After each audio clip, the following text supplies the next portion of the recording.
Coba jujur sama saya. Kalian pernah nggak? Lagi sendirian di kamar kos, jam 2 pagi, suasananya sepi banget. Tiba-tiba ada yang ngetuk pintu kamar kalian 3 kali. Tok, tok, tok. Tapi pas kalian buka, nggak ada siapa-siapa. Cuma ada jejak air basah di lantai. Padahal di luar lagi nggak hujan. Kalau pernah, coba tulis di kolom komentar di bawah sekarang juga. Karena apa yang dialami Raka mungkin jauh lebih gila dan mengganggu dari pengalaman kalian. Cerita ini dimulai di Bandung, kota yang sejuk, romantis buat banyak orang, tapi juga punya banyak sudut gelap yang jarang diceritakan. Raka, seorang mahasiswa perantauan, anak rantau sejati yang uang bulanannya selalu mepet, terpaksa pindah ke sebuah kos-kosan tua di daerah pinggiran kota. Harganya murah banget. Terlalu murah malah untuk ukuran kamar yang lumayan luas. Bangunannya semi permanen, cat temboknya sudah mengelupas di sana-sini, meninggalkan bercak kekuningan. Dan yang bikin bulu kuduk agak merinding, tepat di belakang tembok kamar kos itu, ada sebuah kebun bambu yang rimbun banget. Gelap.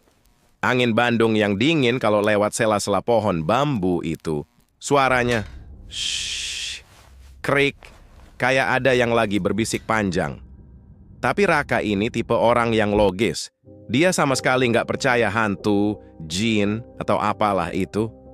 Raka adalah anak pertama dari 3 bersaudara. Bapaknya cuma buruh tani di kampung. Ibunya jualan makanan kecil. Gue nggak boleh cengeng, batin Raka saat sore itu melihat dinding kamarnya yang lembab dan berjamur. Bapak sama ibu di kampung kerjanya jauh lebih keras dari sekadar tidur di kasur keras ini. Gue harus kuat. Setan, hantu, itu semua cuman ilusi buat orang yang kurang sibuk. Ya, Raka sangat pragmatis. Baginya, hal yang paling menakutkan di dunia ini cuma satu, kehabisan uang di tanggal tua. Tapi sayangnya, tempat ini tidak peduli dengan seberapa kuat logikanya. Hari pertama pindahan, Raka dapat kamar nomor 4. Posisinya paling pojok, letaknya persis bersebelahan sama tembok pembatas kebun bambu tadi. Sore itu, waktu Raka lagi asyik beres-beres baju ke dalam lemari kayu tua, dia iseng membuka laci meja belajar yang sudah reot. Laci paling bawah agak seret. Pas ditarik paksa, krek. Di sudut laci yang berdebu tebal itu ada sebuah barang yang tertinggal. Sebuah jam saku kuno, jam pocket. Warnanya keemasan tapi sudah penuh karat hijau di pinggirannya. Raka mengambil jam itu. Dingin, besinya terasa sedingin es di telapak tangannya. Kaca penutupnya retak sedikit dan jarumnya sudah mati. Berhenti tepat di angka 2. Raka cuma mengangkat bahu, mengira itu barang rongsokan milik penghuni lama yang buru-buru pindah, lalu meletakkannya begitu saja di atas meja. Menjelang maghrib, saat langit Bandung mulai berubah warna jadi jingga kemerahan dan suara azan sayup-sayup terdengar, pintu kamar Raka diketuk. Tok, tok. Raka buka pintu. Di depannya berdiri Pak Tatang, penjaga kos yang usianya mungkin sudah kepala 6.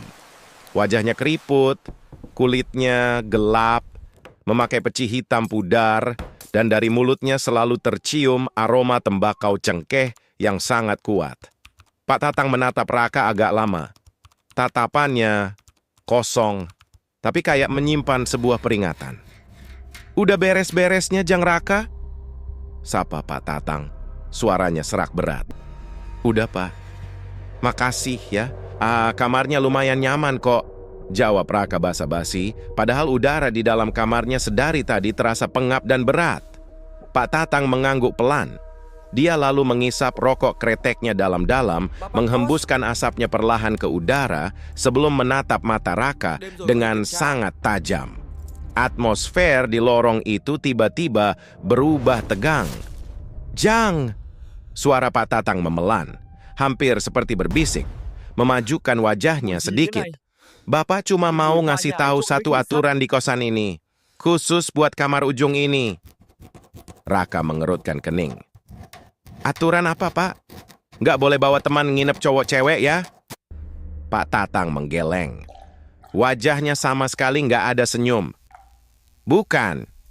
Ini soal malam Jumat. Kalau malam Jumat Kliwon, jam 2 pagi, tiba-tiba ada yang ngetuk pintu kamar ini 3 kali, biarin aja. Pak Tatang memegang kusen pintu. Suaranya makin lirih, tapi tegas. Jangan pernah langsung dibuka pintunya. Intip dulu dari jendela kaca depan itu. Kalau pas diintip nggak ada orang, jangan pernah coba-coba buka kunci pintu kamar. Paham, Jang? Raka mau tertawa, tapi melihat urat di leher Pak Tatang dan tatapan matanya yang nyalang, tawa itu tertahan di tenggorokan. Raka cuma mengangguk kaku. Iya, Pak. Malam itu adalah malam pertama Raka di kamar nomor 4. Bandung mulai diguyur gerimis. Suara rintik hujan beradu dengan suara daun bambu yang bergesekan di belakang kamar. Raka berbaring di kasur tipisnya, mencoba memejamkan mata. Dia teringat kata-kata Pak Tatang tadi sore. Lucu, pikirnya. Di zaman modern, ada internet, ada AI, masih ada saja orang tua yang percaya mitos ketuk pintu, kamar itu gelap gulita. Hanya ada cahaya remang jingga dari lampu tiang jalan yang menembus gorden tipis kamarnya. Hujan gerimis makin deras. Angin malam menyusup dari celah-celah ventilasi, membawa aroma yang aneh. Bukan bau tanah basah biasa, petrikor. Raka mengendus-endus udara di kamarnya.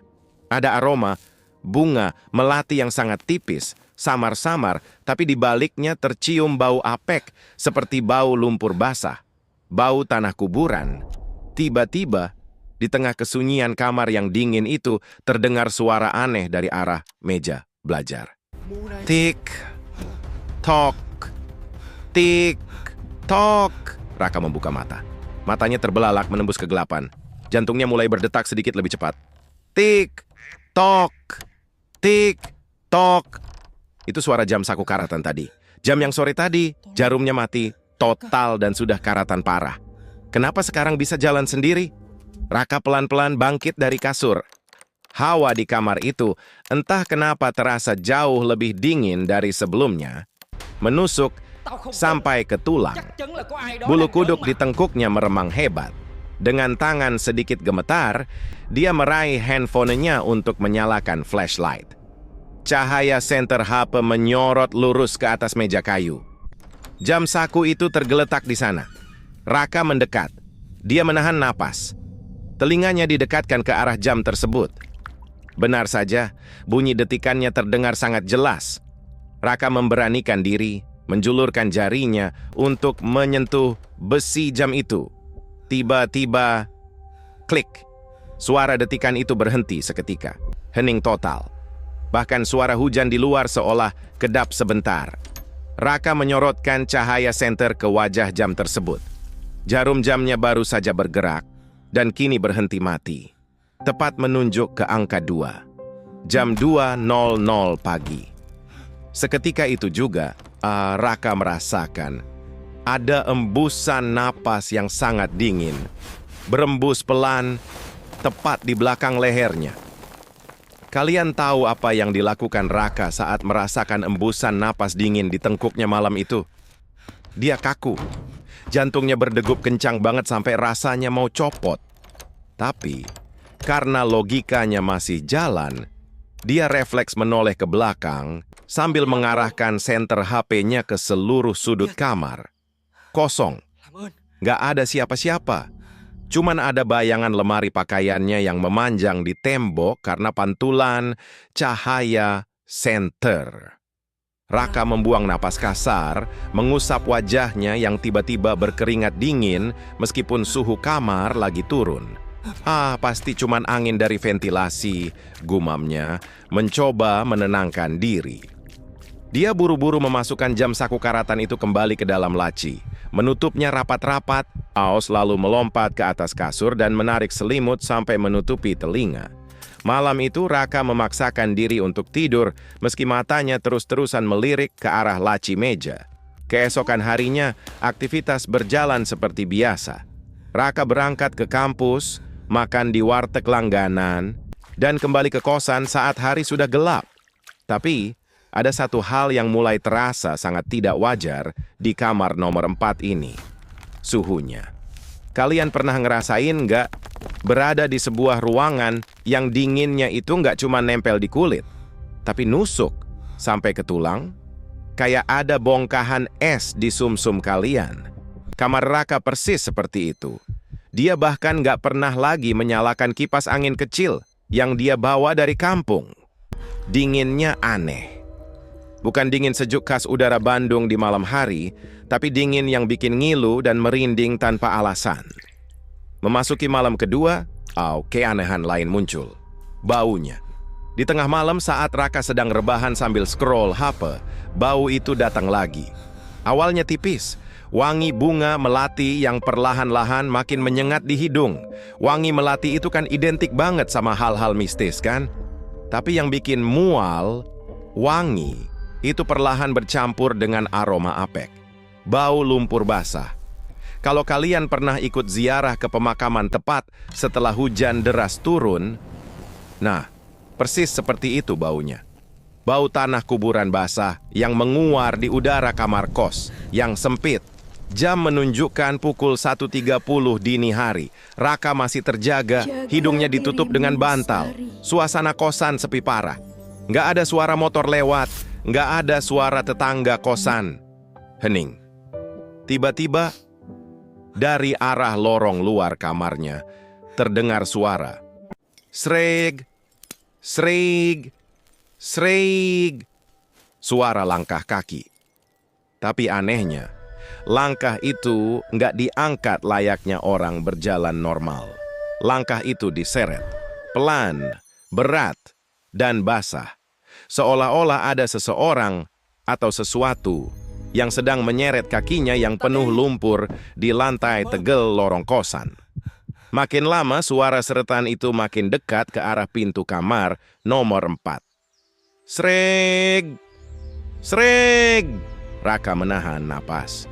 Matanya melotot menatap celah bawah pintunya. Dia menunggu bayangan kaki muncul di celah cahaya itu. Suara seretan itu berhenti tepat di depan pintu kamarnya. Raka mematung. 10 detik, 20 detik, 1 menit berlalu. Hening, tidak ada ketukan, tidak ada bayangan. Hanya hawa dingin yang makin menjadi-jadi. Karena terlalu capek dan ketakutan yang tertahan, Raka akhirnya tertidur karena kelelahan mental. Paginya, dengan mata panda karena kurang tidur, Raka membuka pintu kamarnya. Berniat ke kamar mandi umum di ujung lorong. Pas dia menunduk, langkahnya terhenti. Di lantai teras tepat di depan pintu kamarnya, ada jejak lumpur hitam.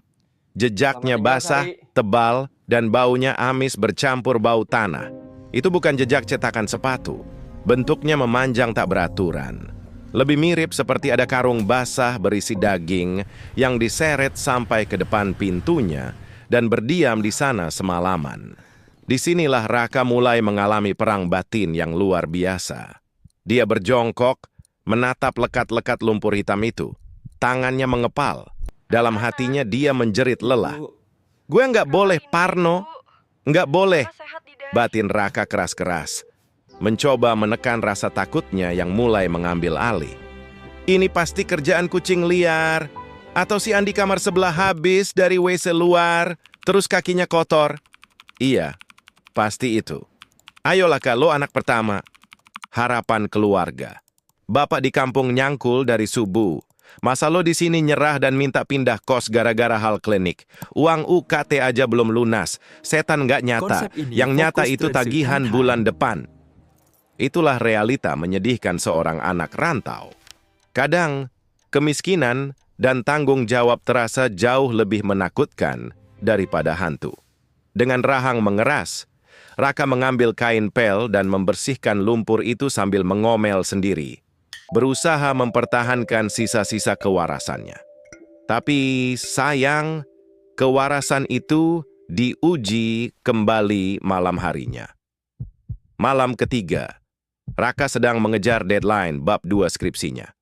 Dia duduk di depan meja belajar, mengetik di laptop bekasnya yang layarnya sudah bergaris pink di pinggir.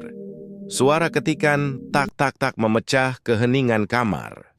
Meja belajarnya itu persis berada di sebelah jendela Nako yang gordennya hanya tertutup separuh. Kalian tahu rasanya ngetik skripsi tengah malam, kan? Sepi, mata pedih, leher pegal. Raka menghentikan ketikannya sebentar, lalu meregangkan lehernya ke kiri dan ke kanan. Krek. Saat itulah, sudut matanya menangkap sesuatu bergerak di luar jendela. Di pekarangan belakang yang berbatasan langsung dengan kebun bambu yang gelap gulita. Raka menoleh. Di bawah remangnya, cahaya bulan yang tertutup awan tipis. Dia melihatnya. Sebuah bayangan putih. Bentuknya tidak terlalu jelas, seperti kain panjang kumal yang menjuntai ke tanah. Tapi yang membuat darah Raka seakan berhenti mengalir, bayangan itu tidak melangkah. Ia mengambang, melayang mulus melewati tanah yang penuh rumput liar, tanpa suara sedikit pun. Bergerak lurus menuju ke dalam kegelapan rimbunan kebun bambu. Raka mengucek matanya. Dia mencondongkan tubuhnya, menempelkan wajahnya ke kaca jendela Nako yang dingin, mencoba memastikan apa yang baru saja dilihatnya. Jantungnya berdebar liar. Dan saat Raka menatap tajam ke arah kegelapan kebun bambu itu, bayangan putih tadi tiba-tiba berhenti melayang. Dan perlahan-lahan, sosok itu memutar tubuhnya, berbalik arah, menatap lurus ke jendela kamar Raka. Coba bayangkan kalian ada di posisi Raka. Setelah melihat bayangan putih melayang malam itu, kalian harus tetap pura-pura buta dan waras demi menyelesaikan skripsi. Malam kelima di kosan itu, jatuh tepat di malam Jumat Kliwon. Buat orang Indonesia, kalian pasti tahu magisnya malam ini, kan? Mitosnya, batas antara dunia kita dan dunia mereka itu jadi setipis kertas. Malam itu hujan turun lagi. Bukan gerimis, tapi hujan deras yang suaranya berisik banget menimpa atap seng kosan. Raka lagi pusing 7 keliling. Revisi bab 3 skripsinya dicoret-coret habis sama dosen pembimbing. Dia harus kumpul ulang besok pagi. Kopi di gelasnya sudah sisa ampas kering. Matanya merah, lehernya kaku, dan pikirannya benar-benar buntu. Emosinya lagi ada di puncak. Jam digital di sudut kanan bawah layar laptop Raka berkedip perlahan. 1.58. Lalu 1.59. Dan tepat saat angka itu berubah menjadi 200. Tok, tok, tok. 3 ketukan di pintu kamar nomor 4. Suaranya sangat pelan, tapi entah bagaimana bisa terdengar jelas mengalahkan suara hujan di luar. Ketukannya berat, bantat. Kayak buku jari yang dipakai buat ngetuk itu bengkak atau dibalut kain basah yang tebal. Raka berhenti mengetik. Jari-jarinya menggantung di atas keyboard. Darahnya langsung mendidih, bukan karena takut, tapi karena kesal yang memuncak. Dia mikir, ini pasti si Andi kamar sebelah nih, iseng banget jam segini. Atau anak-anak kos depan yang lagi nongkrong. Namanya anak rantau kalau lagi stres dikejar deadline skripsi dan uang sisa 50.000, setannya aja mau diajak berantem, kan? Saking capek dan emosinya, Raka lupa. Dia lupa total sama peringatan keras Pak Tatang di hari pertamanya pindah ke situ. Kalau malam Jumat Kliwon, jam 2 pagi, tiba-tiba ada yang ngetuk pintu kamar ini 3 kali. Jangan pernah langsung dibuka pintunya. Intip dulu dari jendela kaca depan itu. Tapi Raka yang rasional sudah tertutup amarah. Dia berdiri kasar dari kursi kayunya sampai terdengar decitan nyaring. Dia berjalan cepat dengan langkah berat ke arah pintu. Tanpa berpikir panjang, tanpa mengintip dari celah gorden jendela Nako. Ceklek. Krik! Pintu ditarik terbuka lebar-lebar dengan sekali sentakan. Woi Andy, kurang kerjaan banget sih lo jam segi. Ucapan Raka terputus di tenggorokan. Matanya membelalak kaku. Napasnya tercekat. Lorong kosan itu kosong melompong. Gak ada siapa-siapa. Lampu lorong yang berwarna kuning remang-remang berkedip pelan, hening. Cuman ada suara angin malam yang tiba-tiba berhembus masuk kencang, menabrak wajah Raka. Angin itu membawa hawa sedingin es batu dan bau yang sangat amis. Bukan lagi bau bunga melati yang samar. Ini bau amis darah segar yang bercampur dengan lumpur got yang busuk. Raka menelan ludah. Susah payah. Bulu romanya meremang hebat. Merinding dari ujung kaki sampai ke tengkuk. Kesadarannya baru kembali terhubung. Logikanya hancur. Dia baru saja melanggar larangan paling pantang di kosan itu. Dia perlahan menundukkan pandangannya ke bawah. Tepat di ujung jari kakinya, di batas lantai antara kamarnya dan teras luar, ada genangan air kotor. Bau amis menyengat itu berasal dari situ.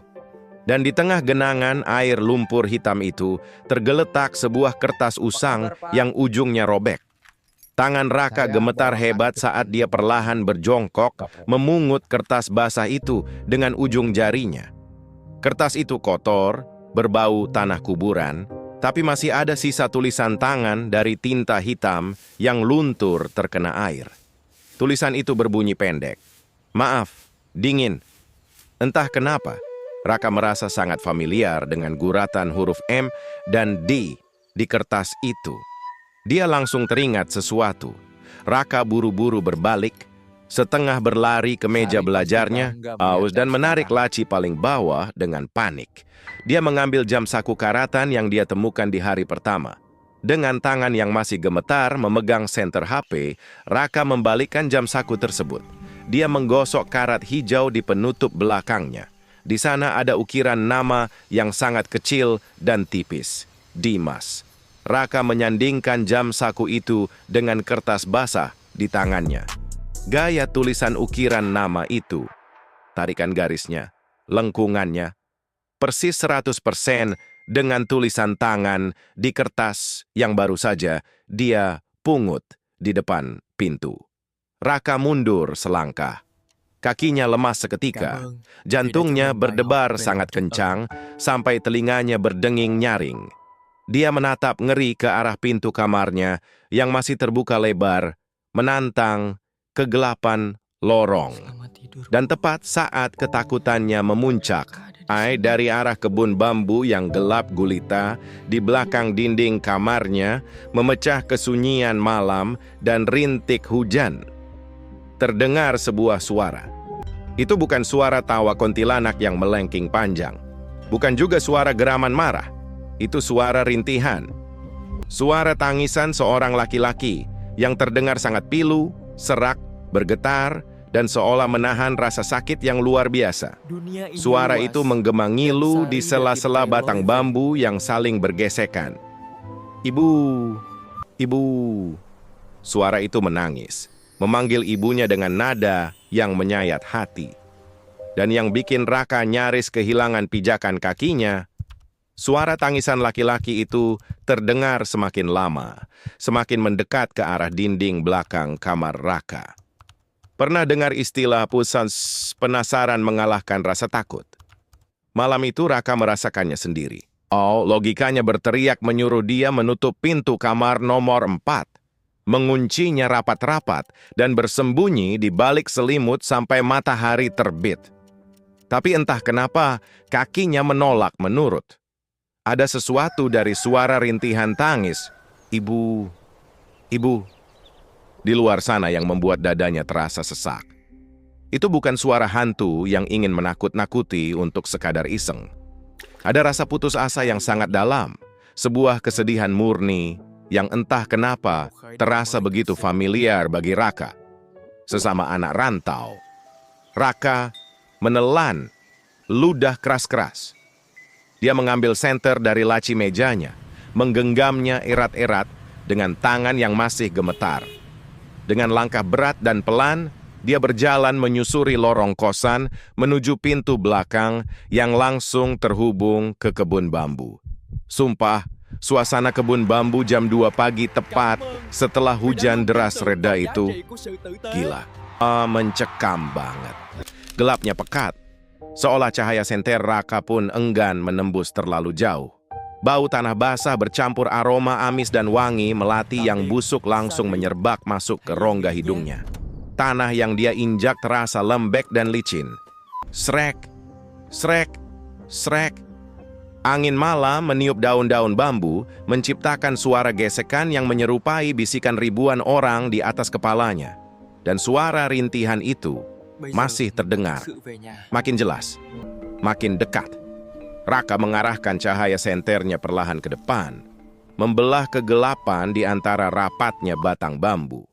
Dan di sana, sekitar 15 meter dari posisinya berdiri, Raka melihatnya.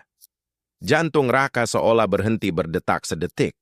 Di bawah rimbunan bambu yang melengkung seperti terowongan gelap, ada sesosok manusia berdiri membelakanginya. Sosok itu memakai jaket alma mater kampus yang warnanya sudah pudar dan kotor penuh lumpur. Seluruh tubuhnya basah kuyup. Air menetes-netes dari ujung rambutnya yang acak-acakan jatuh ke genangan air di bawah kakinya dengan suara tik-tik yang ritmis. Tapi yang membuat lutut Raka nyaris lemas dan perutnya mual, postur tubuh sosok itu sama sekali tidak wajar. Berdirinya miring, bahu kirinya jatuh ke bawah dan lehernya patah melengkung ke samping dengan sudut tajam yang mustahil dimiliki oleh manusia hidup. Raka ingin berteriak, tapi suaranya tertahan di tenggorokan. Dia hanya bisa bernapas putus-putus, mundur satu langkah dengan gemetar.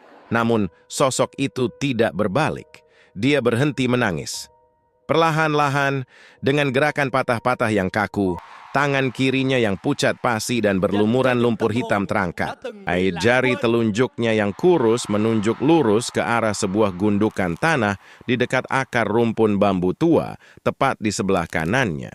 Seolah ada dorongan tak kasat mata atau mungkin empati yang mengalahkan teror, Raka memaksakan kakinya melangkah mendekat ke gundukan tanah itu. Sosok berjaket alma mater itu tetap diam, hanya menunjuk. Raka berjongkok di dekat akar bambu. Bau tanah kuburan di titik ini sangat menyengat sampai membuat Raka hampir muntah. Dia meletakkan senternya di tanah, lalu mulai mengeruk tanah basah dan gembur itu dengan kedua tangan kosongnya. Tidak dalam, hanya beberapa jengkal ke bawah, jari Raka menyentuh sesuatu yang kasar. Kain kanvas tebal. Raka menarik benda itu sekuat tenaga dari dalam lumpur. Sebuah tas ransel usang. Kondisinya sudah nyaris hancur dimakan tanah, penuh jamur dan berbau busuk. Tangan Raka bergetar hebat saat dia membuka resleting tas yang sudah berkarat itu. Di dalamnya, barang-barangnya sudah banyak yang hancur. Tapi ada satu dompet kulit imitasi yang tipis, berisi beberapa lembar uang kertas pecahan kecil yang sudah lecek dan berjamur. Dan di dasar tas, ada sebuah plastik klip bening pelindung dokumen yang masih tertutup rapat, mencegah air masuk sepenuhnya. Di dalam plastik itu ada sepucuk surat. Raka mengambil surat itu. Dia menyorotkan senter ke arah kertas yang sedikit menguning tersebut. Tulisan tangannya lagi-lagi sama persis dengan ukiran di jam saku dan kertas basah di depan pintu kamarnya. Tulisannya berantakan, seolah ditulis dengan tangan yang sangat bergetar atau menahan sakit luar biasa.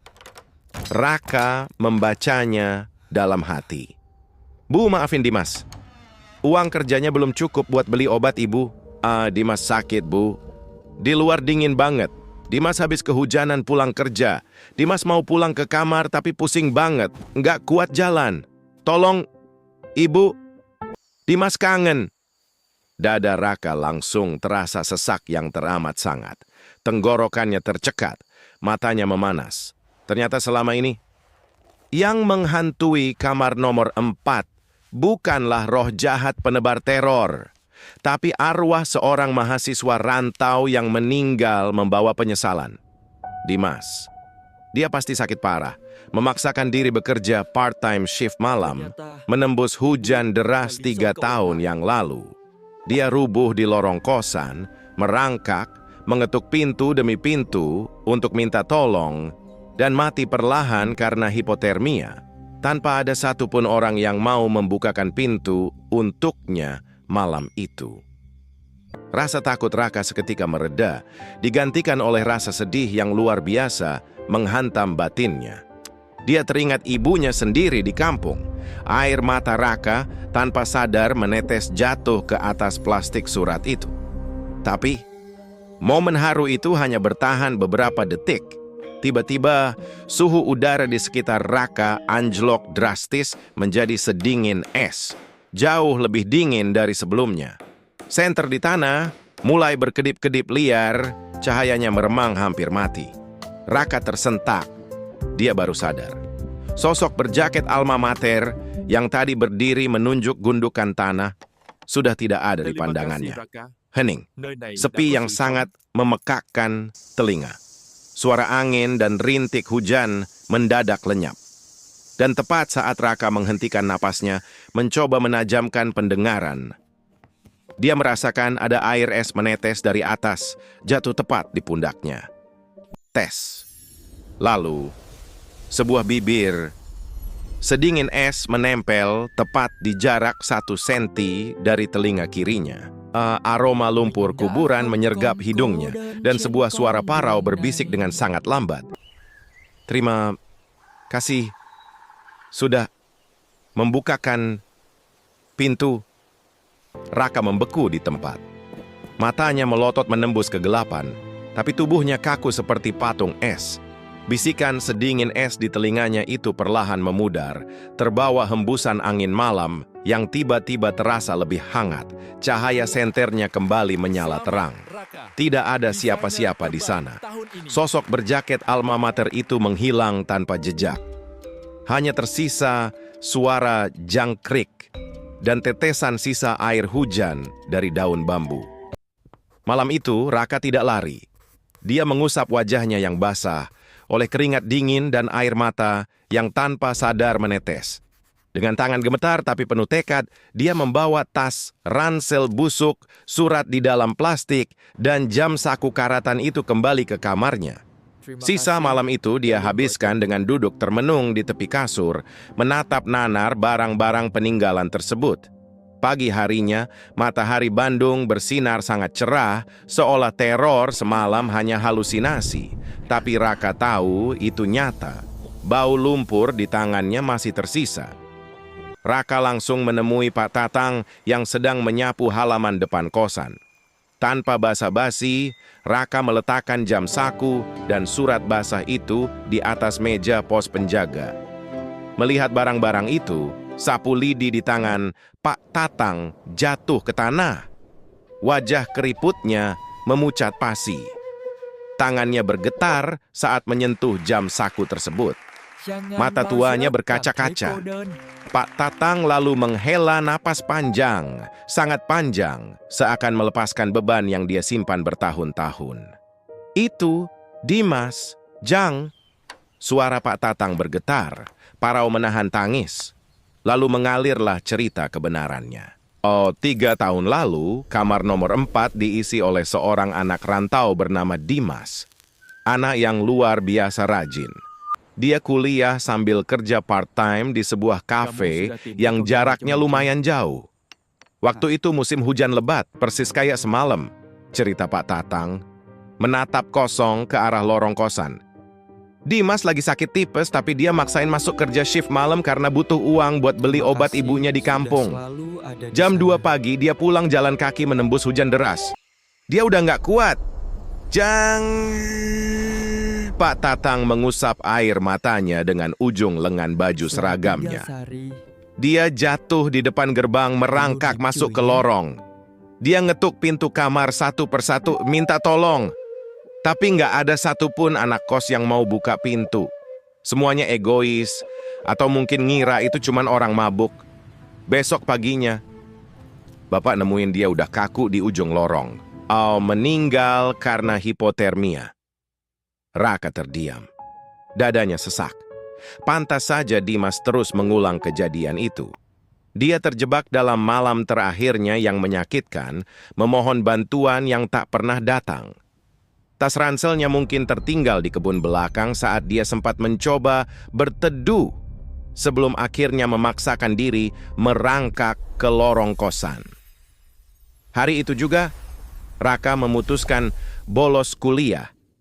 Dia meminjam motor temannya dan pergi mencari alamat yang tertera di amplop surat Dimas. Alamatnya berada di sebuah desa kecil di pinggiran Cimahi. Perjalanannya cukup jauh, melewati jalanan berbatu dan menanjak. Sesampainya di sana, Raka menemukan sebuah rumah sederhana berdinding anyaman bambu. Di terasnya, duduk seorang ibu paruh baya yang matanya sudah rabun, menatap kosong ke arah jalanan. Dengan hati-hati, Raka mendekat. Dia menyerahkan surat, jam saku, yang ternyata adalah peninggalan almarhum ayah Dimas, serta sisa uang yang sudah kusam itu kepada sang ibu. Saat ibu itu meraba jam saku tersebut, dan Raka membacakan isi surat terakhir Dimas, tangisan ibu itu pecah. Tangisan yang sangat keras, menyayat hati, tapi sekaligus melegakan. Bertahun-tahun, dia menunggu kabar anak lelakinya yang pamit merantau, namun tak pernah kembali atau memberi kabar. Kini, dia tahu anaknya berjuang untuknya sampai napas terakhir. Raka tidak bisa menahan air matanya. Dia ikut menangis di teras rumah itu. Di momen itu, Raka sadar. Menjadi anak rantau itu bukan cuma soal bertahan hidup dan pusing mikirin uang. Ini soal keluarga, soal orang tua yang selalu menunggu kita pulang dengan selamat. Dalam perjalanan pulang kembali ke kosan, Raka menepi di pinggir jalan. Dia mengambil handphonenya dan menekan nomor ibunya di kampung. Begitu suara lembut ibunya terdengar di seberang telepon, Raka hanya bisa berkata dengan suara bergetar, "Bu, Raka kangen. Raka janji bakal cepat lulus dan pulang ya, Bu." Sejak hari itu, suasana di kamar nomor 4 berubah total. Tidak ada lagi hawa dingin yang menusuk tulang. Tidak ada lagi bau bunga melati atau tanah basah. Dan yang paling penting, tidak ada lagi suara ketukan pintu di jam 2 pagi. Arwah Dimas sudah tenang karena pesannya akhirnya tersampaikan. 6 bulan berlalu, Raka akhirnya lulus dan mendapat pekerjaan di Jakarta. Dia pindah dari kosan tua itu dengan perasaan lega dan penuh pelajaran berharga. Tapi, cerita ini belum benar-benar selesai. Seminggu setelah Raka pindah, kamar nomor 4 diisi oleh penghuni baru. Seorang mahasiswa baru yang masih sangat polos. Malam pertamanya di sana jatuh tepat pada malam Jumat Kliwon. Mahasiswa baru itu sedang asyik bermain game online memakai headset. Jam di laptopnya menunjukkan angka 0200 pagi. Tiba-tiba, tok, tok, tok. Ada yang mengetuk pintunya 3 kali. Suaranya pelan. Mahasiswa baru itu mengerutkan kening. Karena belum tahu aturan dari Pak Tatang, dia melepas headsetnya, bangkit berdiri, dan langsung membuka pintu kamarnya. Lorong itu kosong, sepi. Tapi kali ini, tidak ada jejak air basah di lantai. Tidak ada bau tanah kuburan. Sebagai gantinya, ada helaian rambut hitam yang sangat panjang dan kusut, menempel menggantung di gagang pintu. Udara seketika berbau anyir darah yang sangat pekat. Dan dari arah atas, plafon, di luar kamarnya, terdengar suara tawa pelan seorang wanita. "Hihihi, kamar ini kosong lagi ya? Gimana? Cukup bikin merinding enggak? Buat kalian semua yang sekarang lagi ngerantau, dengerin saran saya, coba ambil HP kalian sekarang, telepon orang tua kalian tanya kabarnya, sayangi mereka mumpung masih ada. Dan buat kalian yang penasaran sama apa yang terjadi selanjutnya dengan mahasiswa baru di kamar nomor 4 itu, coba tulis lanjut part 2 di kolom komentar ya. Biar saya tahu berapa banyak yang mau dengar kelanjutannya. Sampai jumpa di cerita malam Jumat berikutnya.